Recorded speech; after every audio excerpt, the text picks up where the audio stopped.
दोस्तों, स्वागत है आपका प्रभात एग्जाम के YouTube चैनल पर, जहां आपको मिलती है सभी कम्पेटिटिव एग्जाम से जुड़ी महत्वपूर्ण जानकारियां, जो आपको किसी भी एग्जाम में सफल होने में मदद करती है।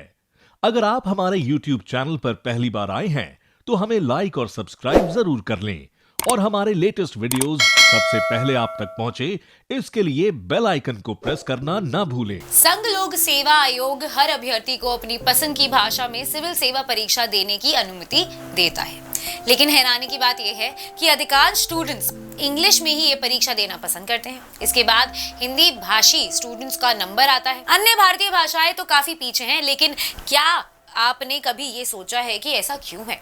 क्या फर्क है हिंदी और इंग्लिश के बीच? आइए जानते हैं आज की वीडियो में।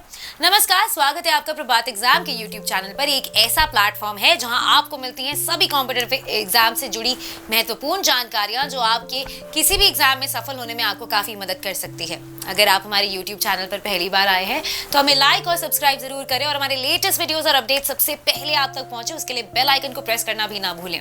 तो आइए शुरुआत करते हैं आज की वीडियो की, जो है IAS बनने की दौड़, हिंदी मीडियम वर्सेस अंग्रेजी मीडियम। यदि आप पिछले कुछ सालों के यूपीएससी रिजल्ट्स पर गौर करेंगे तो आपको पता चलेगा कि हर साल हिंदी माध्यम से यूपीएससी क्वालिफाई करने वाले स्टूडेंट्स की संख्या बमुश्किल 20 होती है, जबकि 90% सक्सेसफुल कैंडिडेट्स इंग्लिश में परीक्षा देते हैं। साल 2011 के बाद से तो हिंदी के स्टूडेंट्स की संख्या और भी कम होती जा रही है। इसके लिए कुछ हद तक सीसेट को जिम्मेदार माना जा सकता है।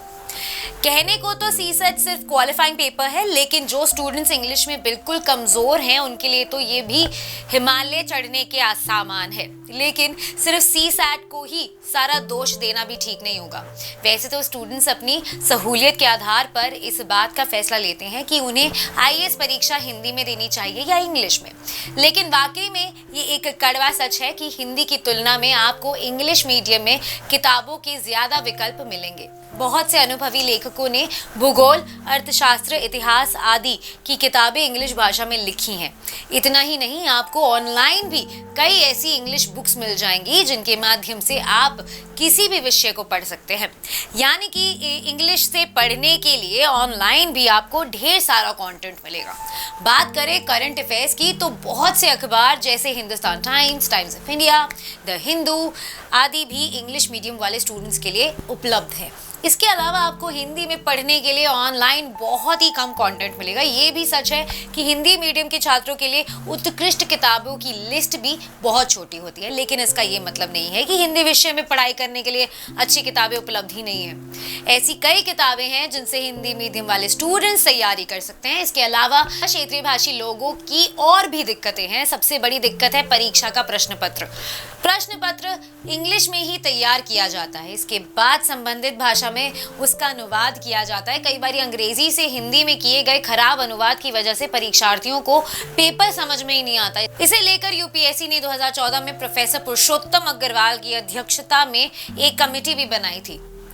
निगवेकर कमेटी ने भी अनुवाद को लेकर कहा था कि अंग्रेजी से हिंदी का अनुवाद मशीनी किस्म का होता है। ऐसे कई उदाहरण हैं जिनकी अंग्रेजी और हिंदी में इतना फर्क है, कभी कभी हिंदी भाषी स्टूडेंट्स को भी हिंदी से आसान अंग्रेजी ही लगने लगती है। सीसैट में भी 30 से 35 सवाल कॉम्प्रिहेंशन के ही होते हैं और अंग्रेजी में होते हैं। अब आप खुद अंदाजा लगा लीजिए कि ये सीसैट हिंदी और क्षेत्रीय भाषा वाले लोगों को कितना प्रभावित करता है। अंत में हमारी सलाह यही होगी कि आप यूपीएससी की तैयारी करते वक्त अपने पिछले बैकग्राउंड को भूल जाएं। भाषा कोई भी हो, अगर सही दिशा में कड़ी मेहनत करेंगे तो आपको अवश्य सफलता मिलेगी। हिंदी या अंग्रेजी से कोई खास फर्क नहीं पड़ता। सबसे जरूरी बात जो हमेशा ध्यान में रखनी चाहिए कि यूपीएससी की तैयारी के दौरान आपको लगातार पढ़ाई करनी चाहिए। अगर आपकी सही रणनीति के साथ सोशल लाइफ से हटकर समर्पित होकर लगातार मेहनत करेंगे तो आप जरूर सफल हो सकते हैं। अगर आपको हमारा ये वीडियो पसंद आया है तो इसे अपने दोस्तों के साथ जरूर शेयर करें, और अगर आपके पास हमारे लिए कोई भी सवाल है तो इसे कमेंट सेक्शन में लिखकर हमें जरूर बताएं। जल्दी आपसे फिर मुलाकात होगी एक नए टॉपिक पर, एक नए वीडियो के साथ। देखते रहिए प्रभात एग्जाम्स। नमस्कार। यूपीएससी की परीक्षा में बेटर मार्क्स लाने के लिए जरूर पढ़ें प्रभात प्रकाशन के प्रभात एग्जाम द्वारा प्रकाशित पुस्तक UPSC 27 Years Civil Services Preliminary Exams 2022। IAS और डॉक्टर मनीष रंजन पब्लिकेशन द्वारा इस लिखित पुस्तक में है। आपको मिलेंगे 1995 से 2021 के जनरल स्टडीज और सीसेट के टॉपिक वाइज सॉल्व्ड पेपर्स और साथ ही पिछले 30 वर्षों के एसेज टॉपिक। आप इस बुक का रिव्यू लेना चाहते हैं तो हम आपके लिए लाए हैं इसके 3 सैंपल चैप्टर्स जिनको आप फ्री डाउनलोड कर सकते हैं। तो आज ही ऑर्डर करें।